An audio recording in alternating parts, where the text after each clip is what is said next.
to, got it, thank you. Oh yeah, thanks for remembering that, Ash, that's awesome. All right, so this is webinar 1.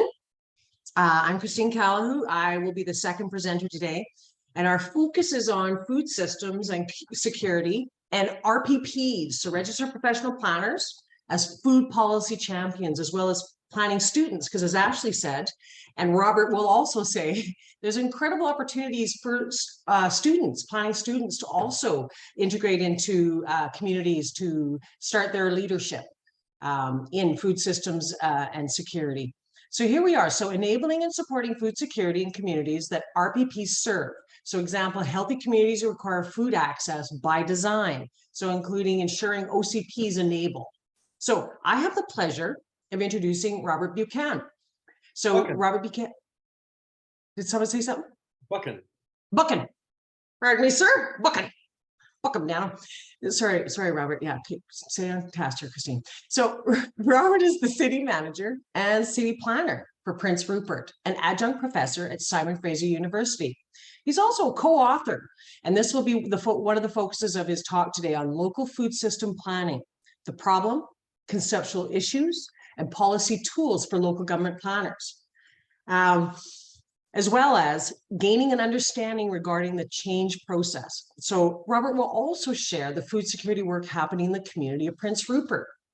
Following that will be myself, and so I'm a land use community planner, and my focus will be on providing an overview of the research project, Who's at the Table? An exploration of community-based food security initiatives and structures in the North Central Canadian context, led by Dr. Annie Booth in partnership with Dr. Tracy Healy, and I was the research assistant as the PhD student.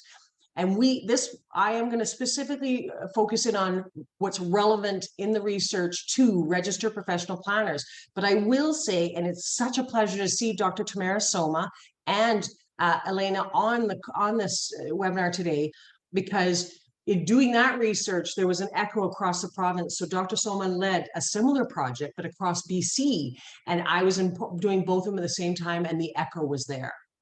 So with that, over to you, Robert. Great, thank you. I'm very happy to be here, and I'm actually going to talk less about food system planning and more about how we affect change. This presentation is about how we make change in local food systems, but the principles will apply to other urban systems as well. Awesome. Because of much of what we do in planning is implicitly about changing urban systems. It would seem to make sense that understanding how change occurs would allow us to be more effective planners. This is perhaps a shift in the conversation about planning approaches, from how we plan to how we make change. Now, I'm going to open up my my presentation and share that. So there we go. That is the first slide, and it's got my coordinates on it. And I understand that the slide deck is going to be shared with everybody following the presentation. So I'll start off by saying I have a job opening for any brand new or experienced planner in Prince Rupert as well. So get in touch with me after the meeting if you're interested. A quick presentation overview. We're going to talk to begin with about transformative incrementalism, which is a planning change theory. I'll give a quick overview of local food system planning tools and planning roles. And I'll conclude with talking a little bit about the local food system planning work that I've been doing in Prince Rupert. The final slide will include several readings within which anybody that's interested in any aspect of the presentation will be able to find more detailed information and, of course, further references. So just to start off with, transformative incrementalism, we'll say TI, because that's easier to say. This is not Lindblom's incrementalism. In Lindblom's science of muddling through, incrementalism was the term he applied to describe the branch method of making small incremental changes to previous policy frameworks It was a theory about how policy was developed in practice. It was not a theory about how we affect change. Okay. And I'm not able to advance this. Is that down here? There we go. So when public policies and practices are developed with the goal of making a food system more sustainable, more equitable, and more resilient, which is arguably the implicit object of localizing food systems, it is important to acknowledge that some policies and practices are fundamentally focused on affecting change, and change tends to face challenges, especially from those who have vested interests in status quo or with interests that conflict with the initiative in some other way. Discussions about how to make food system planning effective and efficient would benefit from understanding the change process. Okay, let's move on to the next one. So this is a rhetorical question. Is there a need for change? Are things good as they are now? Well, from this list of global issues, no, they're not. There are many things that we need to change in order to avoid catastrophe. And on some of these, we're in the midst of the early stages of catastrophe. So, we should be putting our minds to how we affect change. So that's where the discussion about transformative or incrementalism or TI comes in. TI was developed between 2014 and 2018 during my doctoral research program at UVic. The method it used was classic grounded theory. And the data that used for developing this was based or drawn from several local food system planning exemplars. The goal was to, in classic grounded theory form, was to basically understand what's going on when we engage in local food system planning. The purpose was to advance theoretical understanding and insight into local food system planning processes.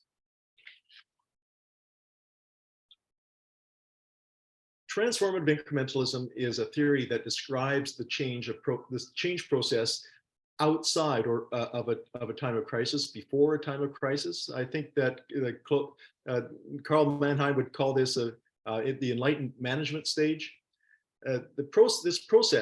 This change process is fundamentally about building and maintaining support for change. We can't go and effect change unless there is broad support. This is a deeply social process. It is necessarily slow, incremental, and a repetitive, recursive process. In this process, power or influence, it is non-centralized, and it drives the direction of change. It is concerned with developing and using influence. TI sees planning as a radical process, with planners as radical agents focused on effecting change. This is not political radicalism, it's systems radicalism. And for the planner, it is about changing systems from within the system.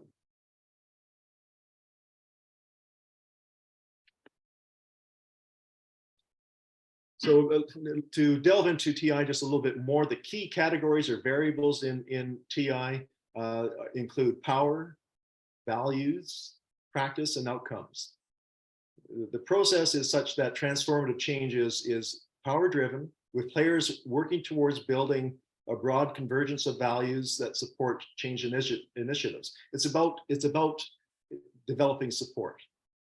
Supportive values develop from successful practice and positive outcomes. Change is slow, recursive, incremental, and nonlinear. Sometimes we take steps backwards in the process for a variety of reasons. And power is the core variable. So I have a couple diagrams to illustrate this. These show the four variables. Power is in the center, showing that it is the key variable. This is the variable that explains, it has the most explanatory value or effect in the theory. Values is close behind in terms of importance. This is the object of what we're trying to achieve is building support by shifting values through practice, through our there's a number of practices that are listed there. If you look at the dissertation, you'll see a much broader list of practices. So in this, you'll see that values impact practice, and some practices directly focused on shifting values. Practice has outcomes, and those outcomes can either be positive or negative, and they will have a shifting value forward or backwards on values. So these are the main variables and the relationship between them. So this triangle, which I will want you to think about as a two-dimensional cone with the opening on the left-hand side, demonstrates well, three of what are really four main actor groups. The fourth one would be industry, and there was simply no industry members in my research, so they failed to be shown on the graph, but I would modify the theory to include that fourth sector. So in this graph, or this figure, I'd like you to see the round balls as basically representing the political players on the top. In the middle of public, there's a smaller sphere, and that represents the group of public players, and same thing for bureaucratic players, public service. And what you see here is that there are different places on this scale, from divergence to convergence, or from disagreement to agreement. And this shows, this prompts us to think about where the values are in the political players, the members of the public, and the bureaucracy, and tells us that we need to be engaging specific engagements to try to have those value shifting practices and dialogues to move them into this area where they can give us support. So if we were to move that sphere and open it up and look inside, we'll see the same thing, but what we see is a little bit different here. Is the public or the political players or the bureaucratic players are not a single homogeneous group. There are subgroups, and those subgroups may be in the zone of agreement or convergence, or they may be outside of that. So what this tells us is, when we prepare our engagement strategies, we should be aware of who's involved, what their values are, who needs a lot more pushing, and those that are in the center zone, the zone of agreement, those become allies, and they help us potentially engage. And this is where the planner becomes more active in terms of trying to affect change by building alliances and bringing in partners to help us engage. So we'll move this on then. So one of the things that conceptualizing the planner as radical, systems radical, has us do is question I guess the public administration model of the public servant. Traditional public administration views planners, all public service, as basically being a part of the Westminster system, which means that we're supposed to be anonymous and neutral. And that is really nonsense, because we're not neutral. You take a look at the Canadian Institute Planners Statement of Values, you'll see that we have values, professional values, and we have reasons for them, and we have evidence to back them up. We're not neutral, and often we're not anonymous because we're in the middle of the public, engaging the public. So the Westminster model, I would say, is flawed and needing amendment. And I would say that the transformative incremental model can help inform, I guess, a remodeling of what the civil servant role actually is. So we're going to go away from TI now to talk a little bit about local food system tools and planning roles.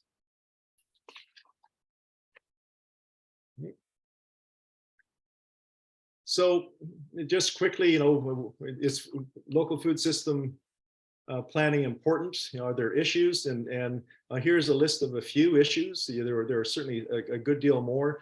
globally, and we see this down in the States in particular, but globally, there's diminishing fresh water, which challenges food production. Climate change is creating challenges for our traditional agricultural regions within the world. Production, agricultural issues. Oh my goodness, there's a plethora of issues associated with that. One of them, of course, is the fact that food is in the production agricultural model. Food is heavily processed, and there's estimates of food being handled some 33 to 35 times before it hits your table, and processing means that there's often a lot of sugars and salts and fats put into it so that it can be shipped and stored for a long while, which leads to a public health issue and crisis. Another issue is global demographics. While global population is to an extent slowing down, perhaps, global demand for food is accelerating and will way outpace population growth, because the rest of the world wants to eat and behave like the Western world does.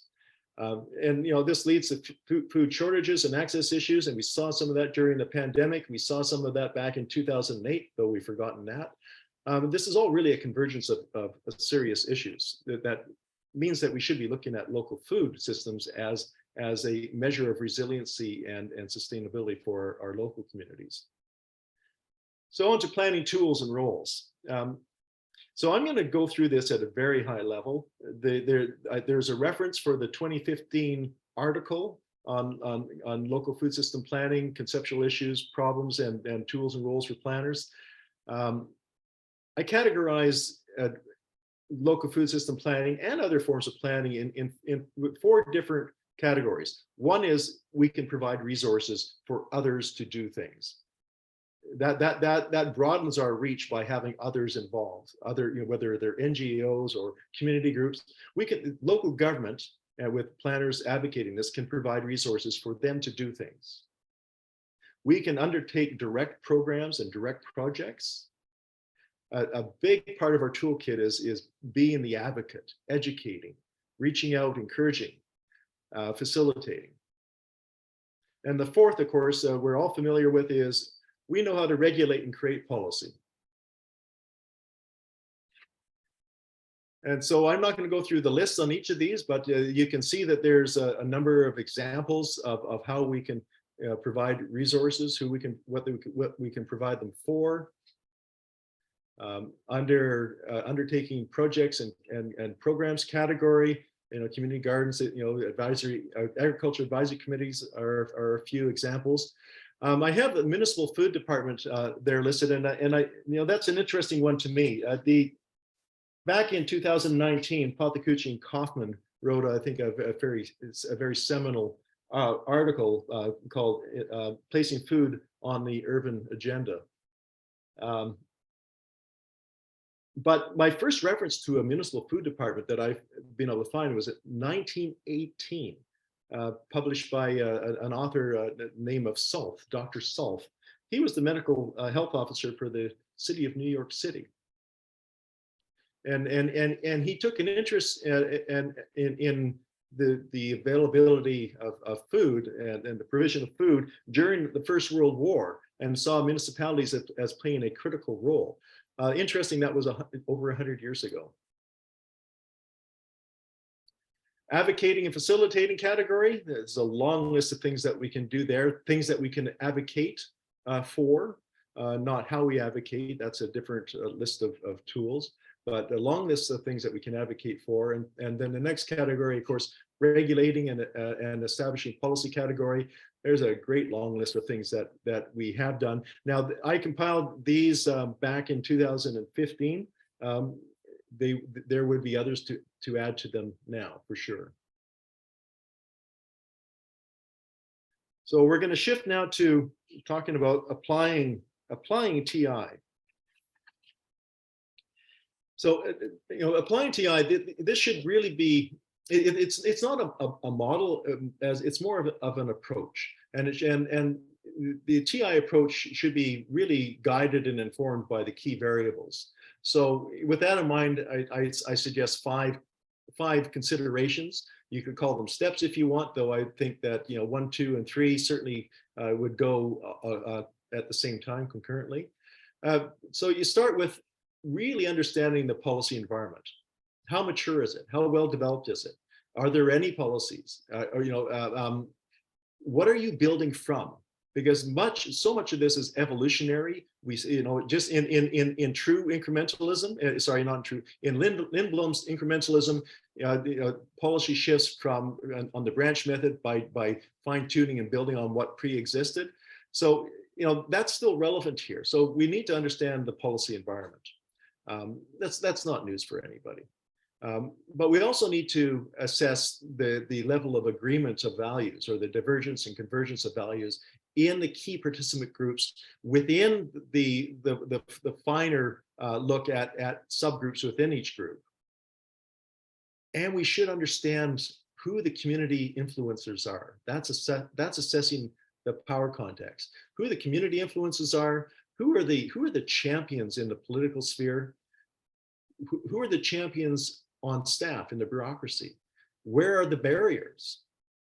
These are really critical things, because it's best to know these, so you can find out where your supports are from, because you'll work with them. You can find out who you have to address in terms of a barrier, and this allows us to be more effective. Following that, in whatever planning process you map out, it really needs to have a short and long-term engagement strategy and actions. And I would say that those actions that might be way too aggressive simply shouldn't be even on the list, because you have a lot more community building and support building to do to get to more aggressive strategy. And certainly was the sentiment that the City of Vancouver planners shared with me during my research. And step 5 is really just speaks to the fact that this is a recursive process. As we go through one program and successfully and implement it and see how it's worked, we're going to do it all over again, because it takes a long time to actually change a system. So in the context of Prince Rupert, I started there as a consultant in 2020. Beginning of 2020, and I was brought on to do some policy work for them, broad, open-ended, without much specificity, and that quickly evolved into, you really have to have a brand new official community plan and update the zoning bylaw at the same time. So in terms of the food system aspect of this work, in terms of the first consideration, assessing the policy environment, I determined that, well, on the ground, there was no pre-existing agrarian, culture, no pre-existing productionist farming. There was an age-old traditional First Nations food system in place. At the municipal level, there was zero in the way of food policy. There was some experience with urban chicken issue. Prince Rupert's characterized, like many places, with very limited resources and very urgent demands for other actions. But there was this opportunity for policy, and that was basically the OCP. And because I was doing that and being a food system advocate, I thought, well, here's an opportunity. But we're not complete in terms of the approach yet. The next questions were, what about the values? Who's involved and what are their values? Now, I determined that there was a very small community of urban food growers, but one very significant champion, resident champion. He actually teaches at the college and is well known, Ken Shaw. Some of you may have heard his name. In terms of the values, the values held by the mayor and the council with respect to food systems were supportive, particularly from the mayor, I'd say. So that's really important, right? But there was some very significant senior management opposition, and this is not unusual in different communities. Certainly came across it a lot in my dissertation.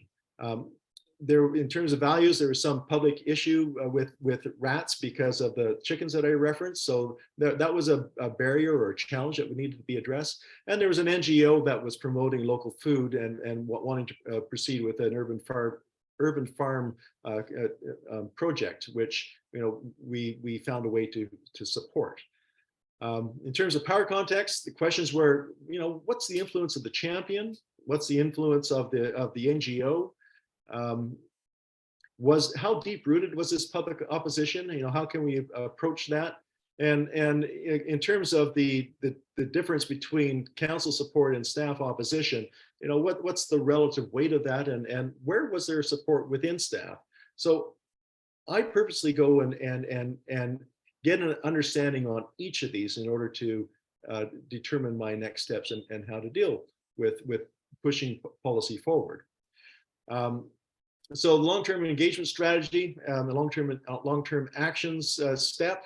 I acted on the OCP opportunity and included in the OCP a full chapter on local food systems with the support, with political support. It was a battle with senior management, and there was a number of changes that had to go through, it had to be made because of that dynamic. I wasn't the city manager at the time. I am the city manager now. That gives me a little bit more influence in moving it forward. There's that power variable. So in my new capacity as a city manager now and still city planner, I've ensured that food system planning as an object was included in the strategic plan, and it will be done. We'll be undertaking in the next year or two a local food system strategy, and we'll be securing funding for that in, like I say, the next year or two, and moving that forward. And it will include short and long-term actions and engagement.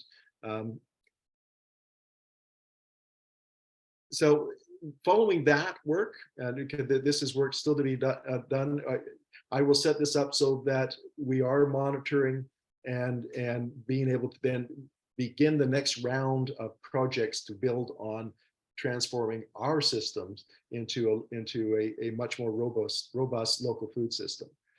So that's the work that we've been doing on with Prince Rupert. Now, Christine, how am I doing for time?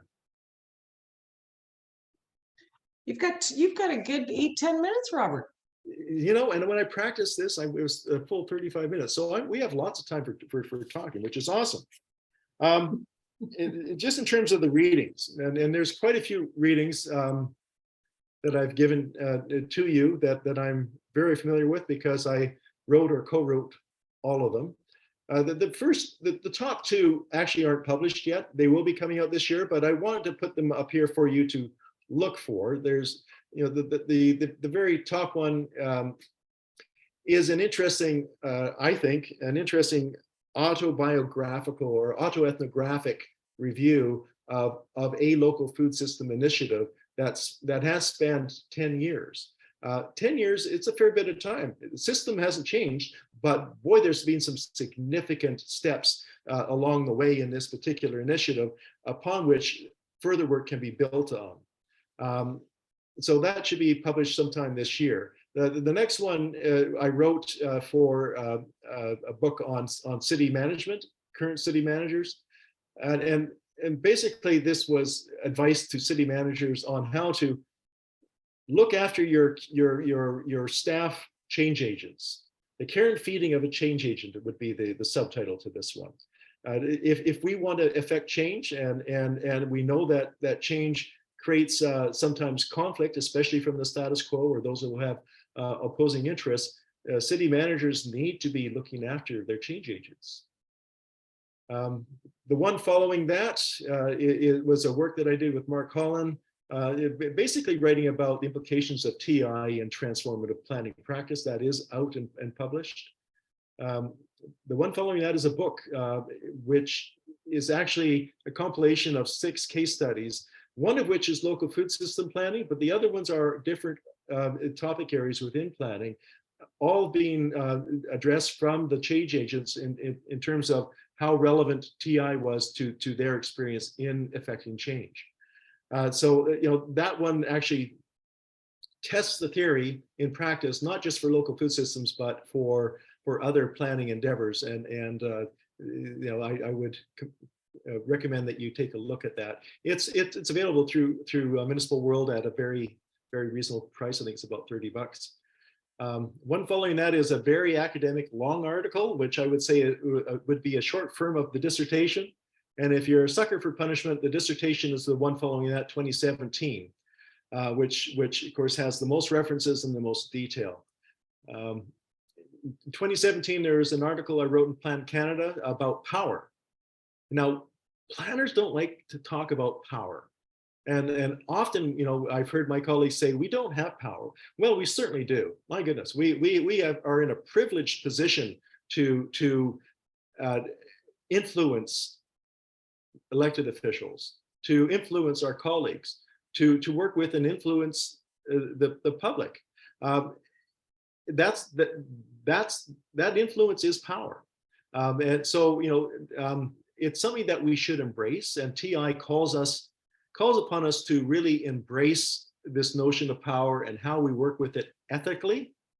And finally, the one on the very bottom is I think a bit of a summary work looking at local food system planning, the problem, conceptual issues, and that elaborates significantly on the policy tools and roles for local government planners. If you want more in-depth on the policy tools, I refer you back to the dissertation. All of these you can get by simply Googling the title, except for the first two that are not published. And I'm done a little bit early, Christine. I hope that's okay. Absolutely, because you know what, Robert, I was having a heck of a time sticking to my timeline. So thank you very much, brother. And as Robert, you know what, you are serving a really nice segue into mine, because you've touched on so many areas that I'm going to nudge forward. And following that, and we will open up for questions after. And following that, I do have just a brief survey. And the reason why I have the survey is because Robert and I are interested in some of the things that, are you interested in learning more about change management, deliberate strategic moving forward, and if so, in what areas? So with that, I will, okay, and I gotta set my time. Christine, just before you go on and start Do it. I want 10 seconds more for an advertisement. I said we have a position open for a planner. I want to say that planner, I'm looking for a systems radical. So if anybody wants to be a systems radical, you come to work with us and we'll support you. You'll have the most amazing experience. Beautiful. Yeah, you can make those pitches anytime, brother. All right, thank you very much, Robert. So my presentation, and as I had mentioned, this research project. So I, as the research assistant, as a PhD student, this was a project led by Dr. Addie Booth in partnership with Dr. Teresa Healy. But as I mentioned, at the same time I was doing this, I had the privilege of working with Dr. Tamara Soma and her team, including Elena Blomley, who's on here, on a project through SFU on a food security focus as well. And so that was BC focused. And this project that I'm going to talk about was central and north focused. But what I heard were echoes. And so when I made when I developed the recommendations or things focused on planners, it was across the board. Across the board. There's some unique things to the north, like just distance, the transportation costs, the reliance upon linear infrastructure, our roads in the north versus the south. Although, as we saw, linear infrastructure is essential because when we don't have it, it's a supply interruptions, right? So I just wanted to make the case that these recommendations to the planners apply for every planner in BC and Yukon as members of the Planning Institute of BC. So with that, all right. So I'm going to preface my dialogue with, I want to provide a wee bit of background specific to food security in Canada. And it is a wee bit, it just kind of captures the importance of why I really think planners are the champions of food security, as well as other areas. Just the positions that being the system radicals. Thank you, Robert, for the extension of language, because we are the system radicals. I'm going to provide an overview of the research project, as I mentioned, who's at the table. And my focus today is to provide the results of the research specifically relevant to registered professional planners to empower the food champions in all of us. Yeah. All right. So a little bit of background. I got to move my little box here because it's right in my way. So almost every planner working in Canada will work in a community where food security is a serious issue. It just is everywhere. In Canada, about 12% of the population experiences regular challenges in accessing or affording sufficient nutritious food, creating challenges for people's physical and mental health and well-being, because it's not just the tummy, it's also the heart and the mind, right? Food. It's absolutely fundamental, and it's a human right, basically. Planners wishing to contribute to the well-being of the community they serve need a clear understanding of the challenges and opportunities within these communities regarding food security. So the story today, and I will start out by saying, I'm not saying that come on, planners. Like, I know I come across sometimes as abrupt or sharp-edged or demanding more. It's more of how can we work together because I know we're all super busy and we're all doing the best that we can with what we got. And it's like, really add another to that. So it's together that we can do this. And as Robert laid out beautifully, the transformational incrementalism is really a good route to do this step by step together, supporting one another. So I'm going to take a look. The story today is the objectives of the research, the deliverables, as well as I'm just going to do a quick little overview of one of our engagement sessions. So when the funding first went in, the idea was to have two very large engagements in person, food to be shared, local food, all the food champions, because Prince George region has a significant number of food champions that are just doing a bang up job, but there are gaps and there's areas that need to be worked on. But with COVID, it switched to online. I have to say, Dr. Tracy Healy is a dynamo both in person and online, virtual, in terms of engagement. So I'm going to walk through that just briefly, just to give you a sense of the process. And then, of course, I want to do a shout out to the voices and that shared, the champions that shared with us, and the knowledge sharing, because without them, we would have nothing, right? We would have no clue as to what's going on. So I shout out often volunteers off the side of their desk. And then the key findings specific to RPPs, registered professional planners. And of course, I do want to state that Dr. Annie Booth, Dr. Teresa Healy, and myself greatly acknowledge that we reside on the unceded traditional territory of the Kwiklik-Tene Nation. In heart and hand, I give thanks. So again, I'm going to move this down, little box here. So the project objectives: using community-based research methods and building upon earlier research within the region, because, and Dr. Connell will be on this webinar 3, David, there's already a lot of research being done in the food security, food systems realm at UNBC and with partners throughout the central and northern BC, as well as I mentioned, Dr. Tamara Soma. So it's building on that foundation. And then we hosted 2 community sessions by Zoom. So we focused upon the following. So developing a map of different approaches. And when we talk about map, it's the mind map, right? It's we have this, oh, but that's connected to, and she worked, and this goes over here, and it's to just go, okay, there we go. All right, now, what do we have? The different approaches, the initiatives, the linkages, and I gotta get rid of this damn box because it just keeps blocking me, man. And different agencies, volunteer organizations, and governments related to regional food security. So really it was what's currently happening in the region. Then 2, identify gaps, political, ideology, and cultural limitations. What's not working? The one thing about the North is, Central and North, really rural hinterland, is that so my research is looking at community resiliency. And I have a feeling one of the reasons why the rural folks are usually far more resilient than our urban is just sheer determination, right? It's the strong personalities. And often it's this, right? But at the same time, let's meet people where we're at. So what's not working and how do we get it to work? So, and then identify local preferences for organizational structures and approaches. So there's a lot of organizations, and you'll see that coming down. But we know it needs to work better. So what can we do? What needs to happen so it can work better and honor all those folks that are working so hard? So the deliverables of the research was offer detailed information to support community work. So what's currently happening in the region. And we did that in different formats, depending on who the audience was, including I did a webinar for the public library where it was literally talking to the community saying, and it's to show the value of research, UNBC, this is a role they can play in the community, including support discussions and progress on how to speed up desired actions. So add to what's working. So doing that research, getting an understanding, and then holding the pen and creating the communication products that honor the people that guided that pen.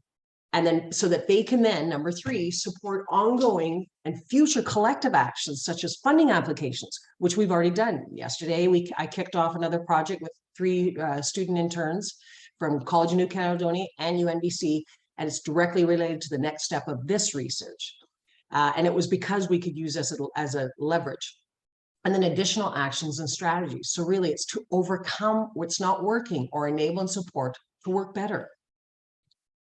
So here we are. This is the mural, and I have to say, no matter how many times I do the mural, it's so daunting when you first start. Right, there's so much on the sides, and it's this white slate, and there's everyone's busy, and I'm just like, whoa, whoa, whoa, right?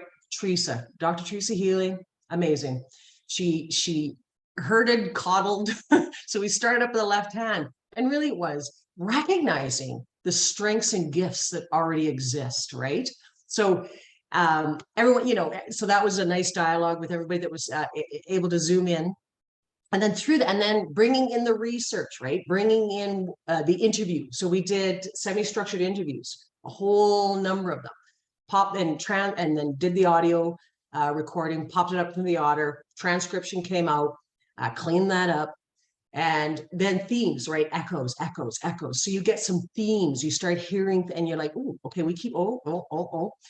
And then we bring it to the fore here, and we touch base with everybody. So all the people that are part of this, the research, where the interviews are now saying, okay, no, I hear you. Yeah, and actually, yeah, we need to add to that. And it just went on. So then we move over to the right, top right. And then of course, Teresa's, behind the, talking away and leading us through and going, okay, so I'm noticing that there's some themes here. So it was 22 themes, which we'll get to. And then we boiled it down to some primaries. And those are the ones I'm going to focus in on when it comes to what does it mean to planners. And then, of course, down to the brainstorm and priorities. This is where I have a question for you guys. So we use the sandbox, and then I've heard the garage, but they both kind of have this over to the side idea. So if any of you planners, students know of a better term for things that don't echo, but people put forward maybe once or twice, it's important to them, and then we put it in the sandbox. But we don't lose them, because I always say to folks, no, it'll be in the finished report, plan, a summary, because they can use it as leverage, because who knows, right? The funding calls that come out, and some of them are really unique, and they go, hey, remember, that's in our report. Maybe we can go after that, because it's right here. It's a leverage point, and it gives funders confidence that, yeah, the research has shown that this is important in this area, and therefore, yes, okay, please proceed. So there we are. And so we use the chat box. So me as the research assistant, I worked with the folks that couldn't play for whatever reason, couldn't play with with an avatar, whatever it is it's called. And I was there, and I would pepper it. And then Dr. Eddie Booth was the overseer, making sure, okay, I'm noticing that folks are really cluttered, that sort of thing. It was a lovely process at any rate. Okay, move on, Christine. Awesome. All right, so we have now the voices. Everyone at the table was a partner in this, and what an amazing group of folks. Big shout out to Alex, as well as Reeps, Terry. These folks are so hardworking. Farmers Institute, the Good Food Box, Young Agrarians, who do great work in connecting young and youngish people interested in farming, but of course, land costs or just knowledge. They have a passion for it, but haven't had so it's connecting farmers with these folks. PG PERG, right? Public Interest Research Group at UNBC. Like all of these folks, thank you very much. Because without those humans, Yeah, we couldn't move forward with any kind of thoughtfulness, right? With strategy. Anyways, keep going, Christine. Awesome. Okay, so here we are. In terms of the participants in the research, it represents the primary hat. I do want to emphasize that because a lot of the folks, especially for nonprofits, which was a good number of our folks that were part of the project, they are also farmers. Or they have kids in the school and they're keen to have food at school, right? Farm to school food. So many hats, and really the bottom line is diversity is a strength.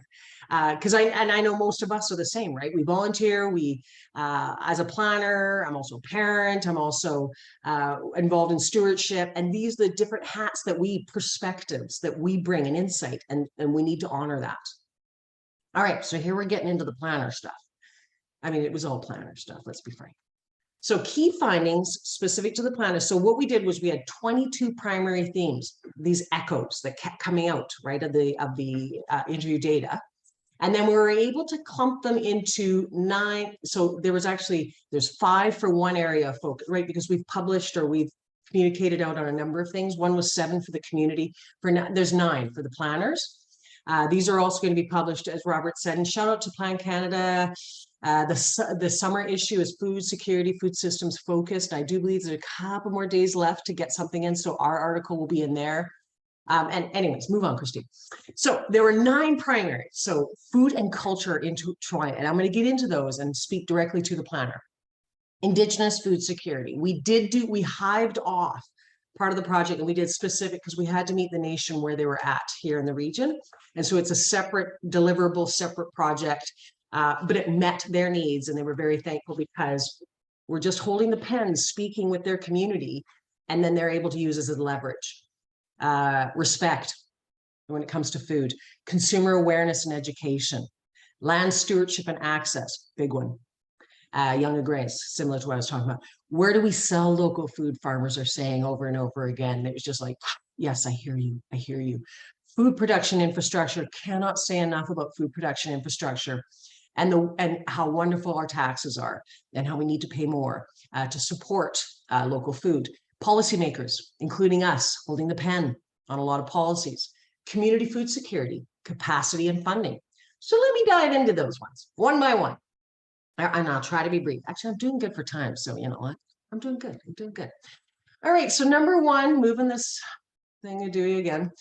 Food and food culture are intertwined and are a foundational part of a community member's culture and their society. And we know this, especially planners, right? We always serve food whenever we have gatherings, etc.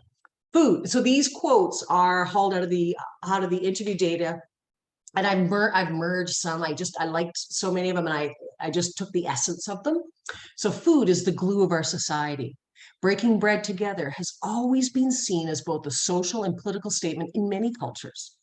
How we interact with each other and create community in a new, deep food culture. So yeah, they don't always work grammar-wise, but it works, man. It sends it home, right?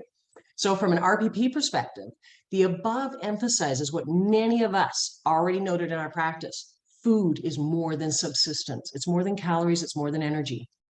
Our work must emphasize the presence and availability of food, that not everyone has ease of access, and therefore food security concerns must remain at the forefront in all we do.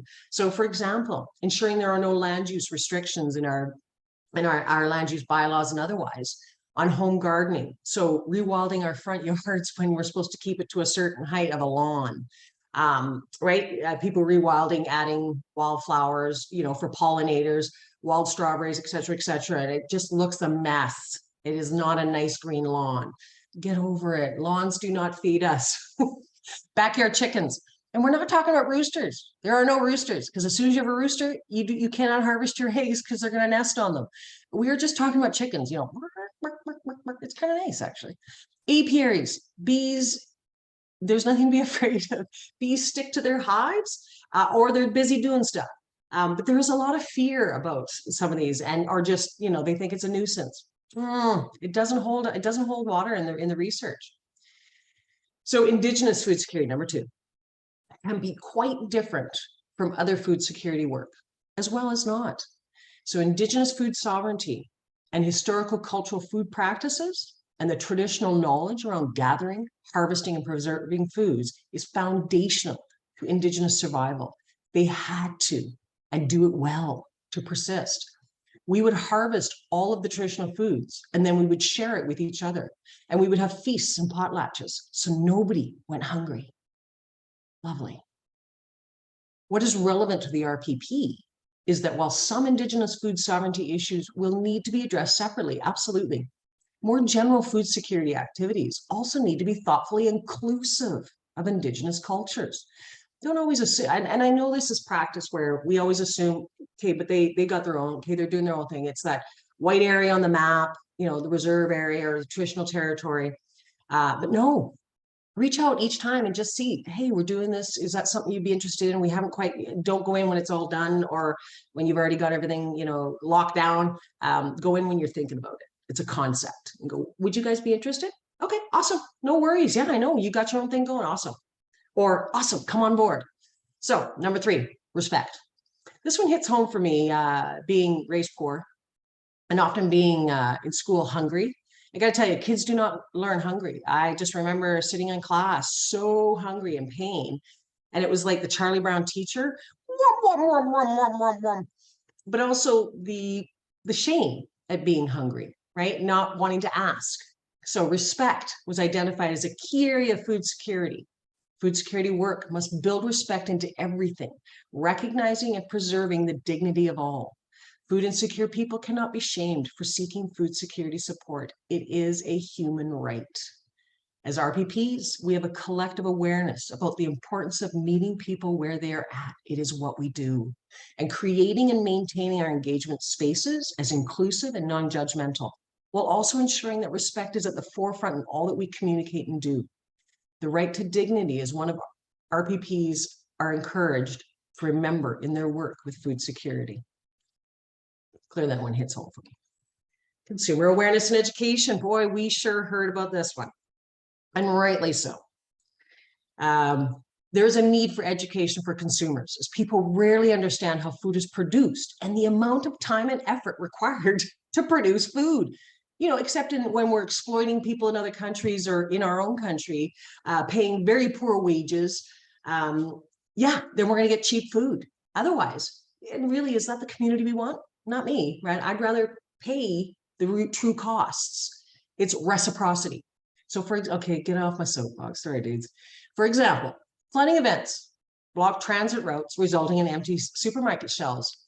And then what happened was, and this was throughout BC, consumers were like, hey, farmers, our shelves are empty. Can you fill them, please? And the farmers are like, you realize it's seasonal. You realize we sell each year. You realize it's not like we're just waiting for a flood to happen so that we can fill the stores. And of course, it's disheartening for farmers because they can't, but people expect that. And they can't just quickly increase the amount of vegetables or local foods. Consumers expect food to be cheap. That's because we exploit others, and available all year round, because they don't pay the actual amount that it costs for the carbon for getting, you know, our avocados here in the winter, et cetera, et cetera. Locally produced food might be more expensive and only available seasonally, although fresher, and supporting local community members. It is a critical part of consumer education. So why is that relevant to the RPP? Well, they can support the identified requirement for awareness and education by way of incorporating supporting information into local government communication materials where citizens may access. It's just hey, by the way, it's just, you know how if we create a narrative and then we just pop it in different places. Remember to support your farmers. You know, it's seasonal. They bust their butts out there. They risk everything every year in terms of putting in a crop and just fingers crossed that everything works out, that they're not flooded out, droughted out, fired out, whatever it happens to be. Like, they take a load of risks. Let's support them, right? But let's make sure that consumers have a better understanding about that. Land stewardship and access. Locally produced food requires access to local arable land, and we've heard this. And ensure that arable land remains available and capable of agricultural production, rather than being lost to development. Oh, greenfield development. Why are we still doing that, folks? Land stewardship is the foundational to creating food security, food sovereignty. So RPPs, needless to say, have a notable role in the preservation of arable land for food growing versus other forms of development by way of the planning process. But yes, I hear you. Granted, there are numerous additional parties who also play a notable role in this process. Of specific note, elected councils, which are often realtors, developers, and business owners, right? Especially local in the hinterland. But as Robert said, the planning tools and roles, one of it is educating these folks, especially the electorate, so that they stop electing folks that are just in there to make money, right? To have their development passed. There requires ongoing communication and education effort to empower elected councils, senior management, and the citizenry to be aware of and appreciate the requirement to preserve arable land for food growing. And it really is empowering the electorate through knowledge that as soon as someone gets up there and says, if you vote me for mayor, I'll cut taxes. All of us should be turning around and going, so what community services are you cutting? Whoa, I'm not. Well, then you can't cut taxes. And by the way, food is important to us. So let's take a look at that.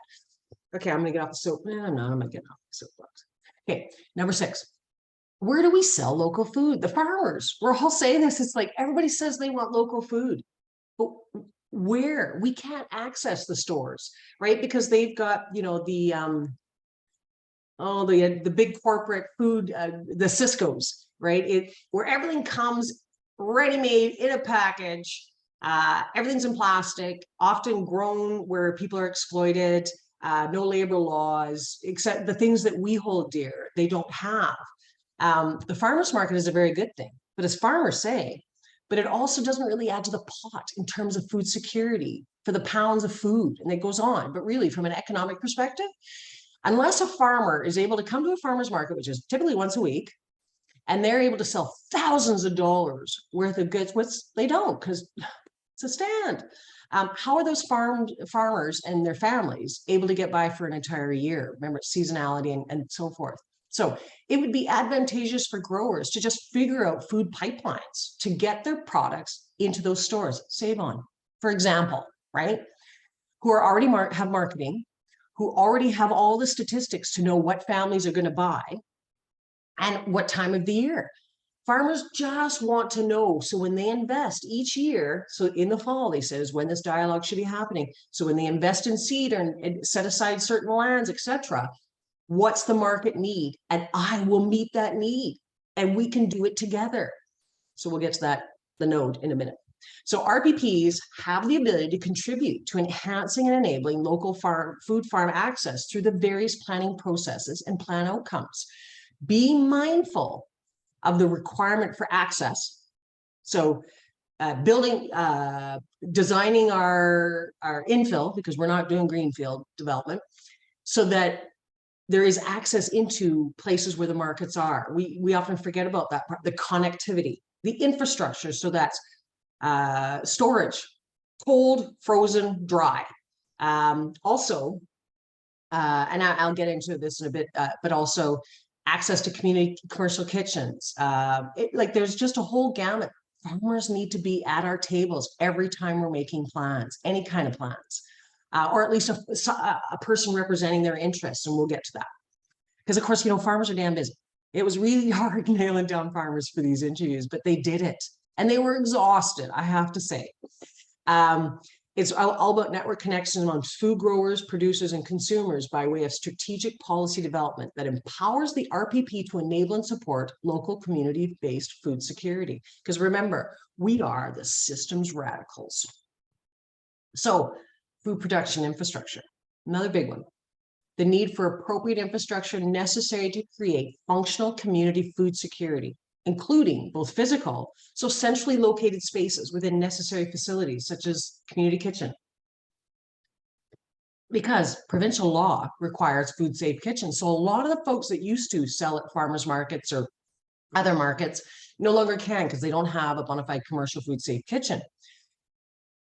As well, there's a big demand for access to learning areas. There's knowledge holders, often at least my age, and we're not transferring the knowledge about canning, preserving, hide work, drying, all that stuff, as well as processing into other food products, or even, lip balm, beeswax.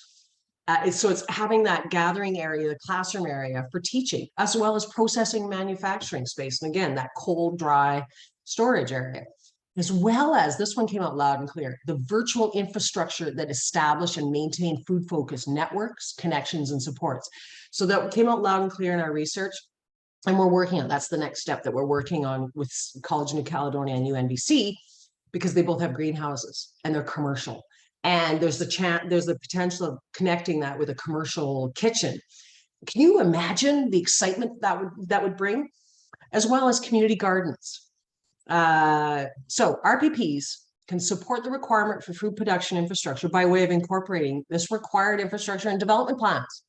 More specifically, including food security lens and all community amenity planning, development, and access that can then inform the location, design, and infrastructure management decision-making. So for example, I don't understand why we're still building an elementary school. Why is that not an elementary school plus commercial kitchen, but different access, right? Because, we don't want everybody, okay, I don't want to be near my kids who don't need to be near my kids. But having so that way, this land, this building, a huge cost to us taxpayers, is sitting fallow for 2 months, at least 2 months out of the year, during the most busiest time for growers, right?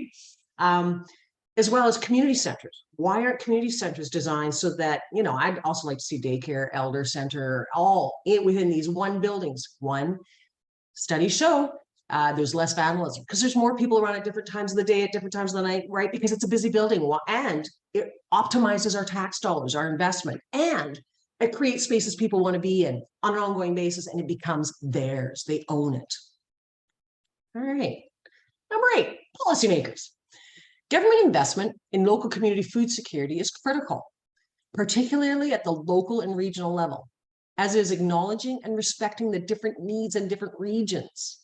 Conducive policy environment is a priority. We need provincial, regional, municipal governments to speak and support on the needs of regional food security. So we heard this a lot, especially up here, Central North BC, is that policy, funding arrangements, decisions are made in the South, and it works for the South, and then they're like, oh yeah, and across the BC. And they're like, Kate, but you realize that your focus, your mandate, your whatever request for applications, it doesn't fit up here. Like, what are you guys doing down there? So can you please come and chat with us? So hence why our research, the way we wrote some of the outcomes, was to speak directly to that as points of leverage. So RPPs can serve as primary food security policy champions, regardless of the areas of planning that we're in. And I know I'm a local government planner, I'm a heritage planner, I'm a parks planner, I'm whatever hat we happen to wear, we're all food champions. And I can give you examples for all of them, but we're all food champions in some way or another. For example, the zoning focused RPPs have a potential to identify where arable land exists. And there's maps for that. And then you can actually, sit down with some folks who can say, nope, that's no good. Like there's always folks out there within the defined area for zoning, and work towards formally recognizing these lands as potential growing lands by way of urban farming, community gardens, and etc. So again, systems radicals. I really like that term, Robert. Number 9 and final, community food security, capacity and funding.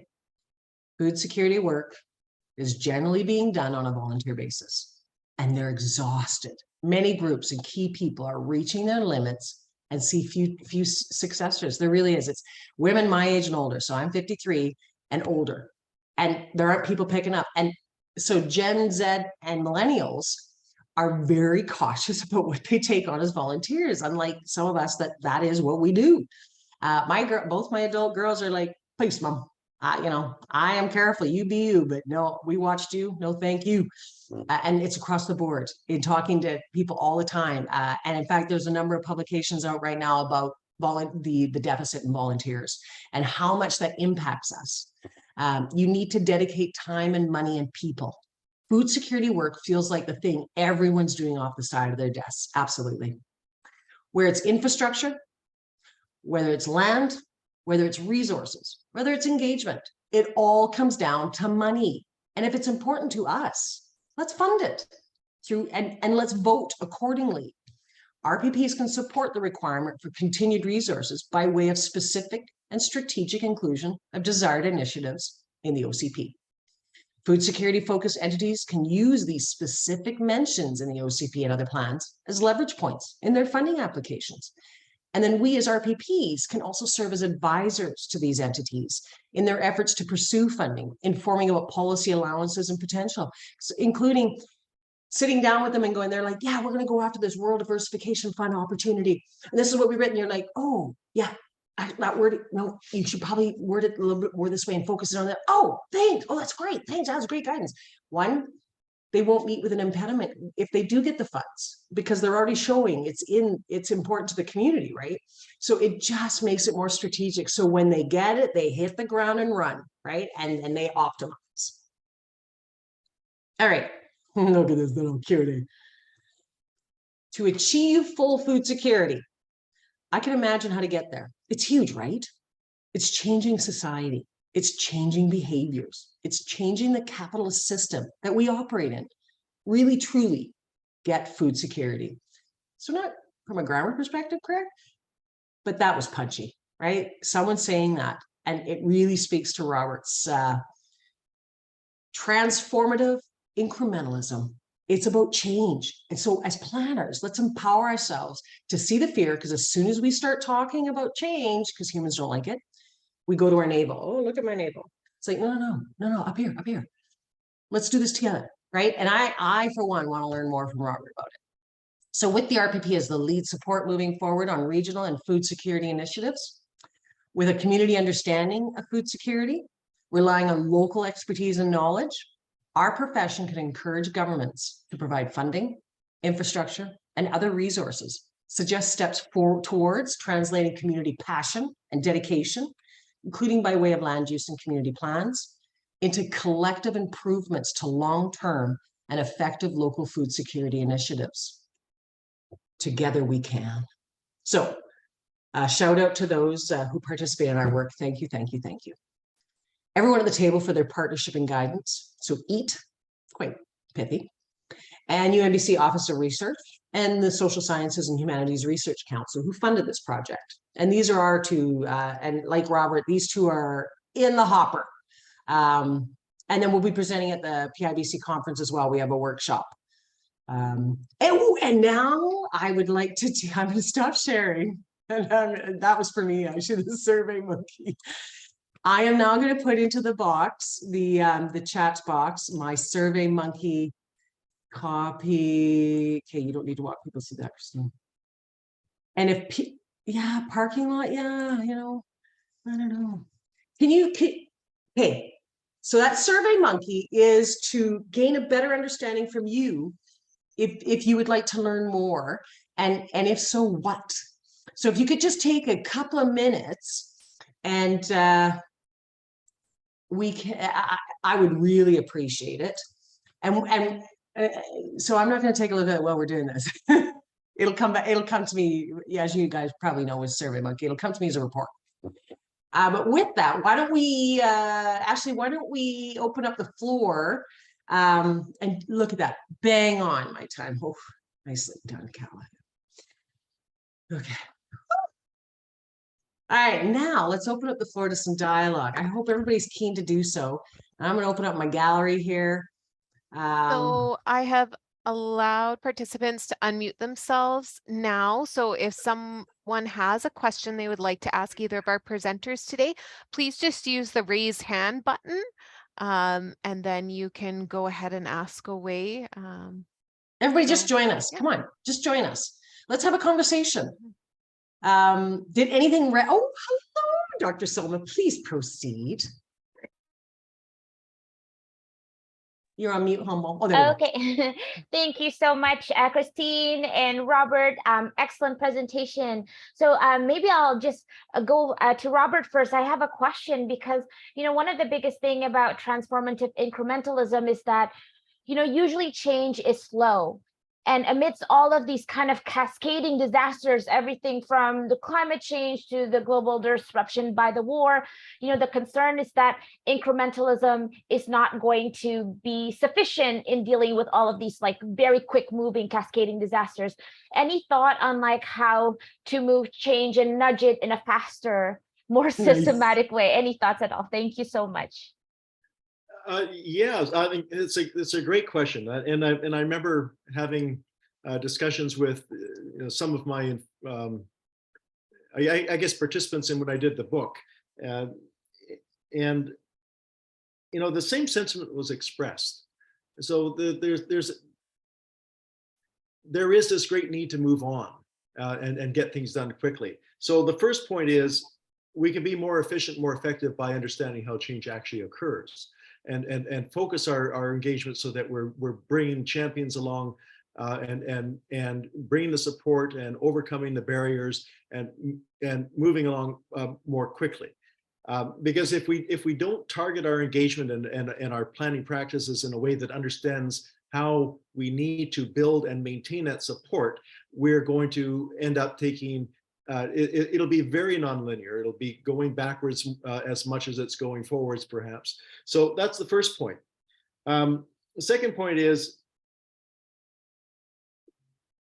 I think the variables, power, values, practice, outcomes, are still relevant during times of crisis.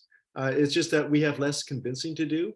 But as we get into times of crisis, you still see expressions of values. So the being cognizant of those variables and how they work remain important even during times of crisis, because there's still competition to move forward with the right solution.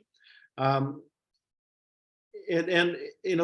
as we enter crisis, as we are certainly with climate change. We still have to pay attention to building those alliances and the support. And unfortunately, it's hard and so I developed TI as a way of explaining what we do during times outside of crisis. It's relevant, I think, still in terms of during crisis, but the problem is that we haven't engaged effectively enough and understand power enough. So, I don't think that we've been as successful as we should. And ultimately, if we fail in our approach to make effective change, we do get crisis and we get some form of a new system coming out of it. And that's failure, right? So I'm not sure that I can add much more at this time, to Merit, but thanks for the question. Oh, that's great. Thank you so much, Robert. Come on, folks. Hey, did anybody find the RPP recommendations at all useful? Are there any gaps? Did any of them fall flat for you? And I'm being honest here. We're amongst kin. We can chat openly. Just because it's in the article, we're going to be at the conference. I would like a redirect if that's the case. Robert, did you find that it resonated with you in terms of your practice? Oh, absolutely. And I found myself placing them within those 4 categories. Nice. I saw those when you were talking. I was like, oh, yeah, I'm in there. Yeah. So that category, those examples were 2015. I said that it needs to be updated because we continually do things a little bit differently. We learn a little bit more. But so yeah, no, I would encourage you to print off those categories and start adding to them. Yes.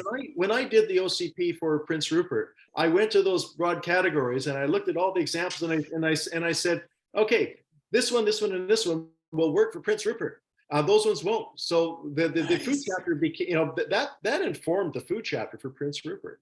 A very useful tool. Nice.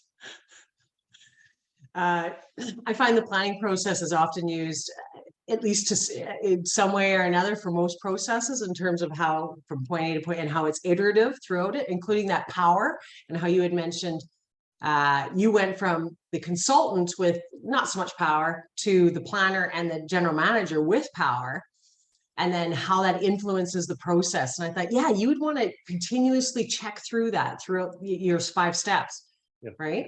There is a difference in influence between the two. Sure. but Mhm. both have influence, right? I mean, Absolutely. I was able to get that on the table and through in some version because of the privileged position I had as the consultant planner at the time. And we have to, always be cognizant of the influence, the power that we have, and embrace it, and embrace it more openly, because I think the more openly we do that and understand the ethics of doing that, the more effective we become as a profession. Here, brother. Allison, go ahead, sister. Hi, thanks you guys. I can't start my video, otherwise I would. But what resonated with me, I'm working with the community of Witsett First Nation right now on their community food plan. And I mean, there's a couple things that come up. What really tweaked my ears was the capacity piece. Yeah. So our approach in the planning process is to really come from it as an asset-based approach. So looking at those connections and things we can build on. Do you have other examples of just, how we can further those conversations in kind of the amount of time in a planning process? Can you elaborate a bit more, ideas? Allison? Yeah, I guess it's just looking at what other communities might be doing to creatively build capacity. And we're looking, I guess the bigger piece is when we're talking about food infrastructure and sustainable funding models and long-term programs versus kind of this perpetual piloting of ideas that seems to be happening, but not like kind of that, just that longer sustainable piece. It just comes back to staffing and people moving, or just the level of expertise needed in some of these areas is just so big. And so I guess there's a lot of little bits to that. Feel that free was to good. respond to whatever you like there. Yeah, thanks, Allison. That's really helpful. Robert, did you want to go first, or shall I? Sure. I think that's a great question, and the answer is not just capacity within the organization; it's capacity in NGOs, within the community. One of the nice things about pilot projects, and if it's an urban garden, for example, with an educational component, that's building capacity. It's building a knowledge capacity, knowledge and skills capacity, if the program engages. And a lot of people have forgotten how to cook. A lot of people have forgotten, how hard it is to grow.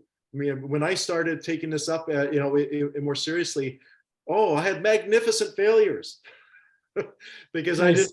I didn't have the knowledge base. But nice to build capacity within the community, as an example, by getting together your knowledge base and having them, as knowledge sharers. The capacity within your organization, as one champion leaves, that champion should be doing all they can to find a champion to replace them.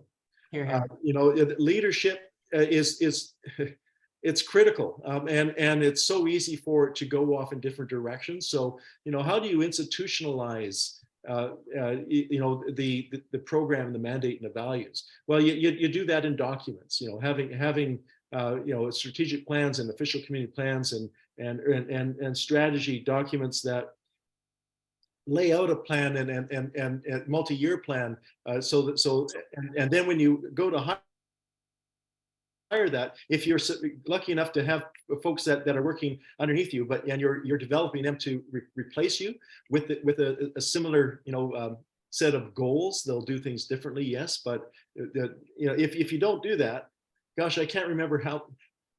For me to count all the plans that I started and moved on from a community, and nothing happened because there was nobody there to pick it up.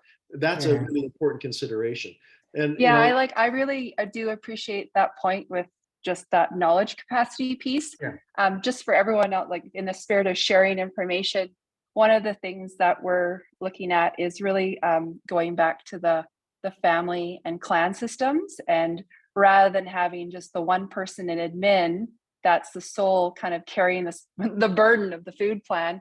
It's like, okay, distributing it through those traditional systems and linkages and relationships in the community. So that, and that's all kind of, I'm learning too in this. So the community is very much leading it, but I think it's kind of that flexibility and how that knowledge capacity translates. So thanks, that my wheels are spinning already. So I appreciate that. So what you identified is strength in having a breadth of players, right? You're sharing the responsibility, you're sharing the leadership. So that applies not just to the bureaucracy, but throughout all organizations. And one of the things that TI speaks to is understanding that the planners play an important role, but they're only one of several champions. There needs to be champions and leaders in all the sectors. And then when you get a network of those champions and you have that alive by nurturing it, when you move on or somebody moves on, it's easier to I mean, there's already this organism that still wants to live and carry on. Well, and so there's more of that formal structure, but where I find that we tend to overlook is the informal structure. It's having the conversation, and it's having the conversation, and it's having the conversation every time you get together. And so it's my Achilles heel.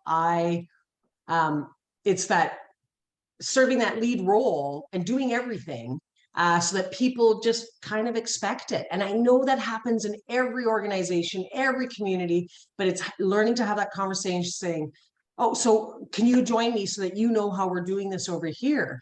But it's also, so some of the things that we did at the community level when we do asset mapping. So I like that term, Allison, about asset mapping. So it's the community comes together and we talk about our strengths and gifts. And there's often more capacity than we realize, but it's the voiceless, that the people that don't typically speak up. But when you actually sit down with them and go, hey, you know, John was telling me that you're really good at getting out there and shoveling this, just as an example, of shoveling the sidewalks whenever it's not, well, yeah, I've always done that. Well, you're not on our asset map. Like that's a great strength. Or you know, the person that always takes care of, knocks down the doors of the elders to make sure that they're doing okay. So we would always just do an asset map, and then every time we go to do something, we make sure we have that conversation with them. And after a while, it gives them more permission to join, because often they just don't. So we are often missing capacity, even though it's right there. And it's honoring what we do have and then building on bona fide gaps versus perceived gaps. I noticed that Jennifer's been waiting. Go ahead, Jen. Hi there. I don't know if this is out of the scope of questions. No worries. I'm really curious if there, especially in regard to the city of Prince George, what has been done or what kind of disconnect has been identified between perhaps community mapping, options, wants, and zoning and policy for urban food production? Great question, Jen. Chickens, any kind of all the really interesting ideas that come up from grassroots groups in just about any community that you're in. And I guess full disclosure, I'm actually planning to do that for a project, but I'm just wondering if there's anybody who's been working on that, or if it's on the table for discussion, because Prince George is going to be heading into the review of the OCP, that kind of thing. Nice. I don't know, can anyone speak to that? The whole, so it's leverage points, it's to build on. If there is gaps or disconnection between the community wants and desires with urban food production, and then basic zoning permitting legislation for inside city limits. Go ahead, Kenna. Yeah, good afternoon, everybody. I'm not going to speak on behalf of the City of Prince George, but for the Regional District of Fraser Fort George, we're just in the final processes of a regional agricultural strategy. And that's going to be received by our regional district board here in the next month or so. Part of that work was to evaluate official community plans for the regional district, the City of Prince George, District of Mackenzie, the Village of Valemount, and the Village of McBride. So there will be an appendices of the regional agricultural strategy that will provide some insight into policies that are already existing and then potential policies that might be supportive for those member municipalities and the regional district moving forward. So it was almost like a high level overview of what's already there, and then assessing perhaps where these member municipalities and the regional district could go in exploring their policies within their OC. Wonderful. Yeah, That's amazing. amazing. And that Exactly what I was wondering for. Yeah, and then I just want to share that the member municipalities were part of the process, so they were able to review this information and provide any feedback. So Nice. So you're echoing each other. That's marvelous. Thanks, Kenna. Anyone else? I mean, we're getting on to 128. I do want to remind folks that this is webinar 1 of 3. We have webinar 2 is February 15th, and that's with the Farm to School team, the Public Health Association of BC. And then webinar 3 is March 15th, and that is with Dr. Tamara Soma, who is here with us today, Dr. David Connell, who is a food security researcher here at UNBC, as well as Alexa Petulis with an awesome urban Fresh roots. Sorry? Fresh roots. Fresh Roots. Thank you, sister. With Fresh Roots. It's going to be an amazing webinars. Like, I am just thrilled with the interest and enthusiasm that people jumped on board when Ashley and I brought the idea to the fore. So I really appreciate it. I guess with that we'll close unless there's any final questions, comments.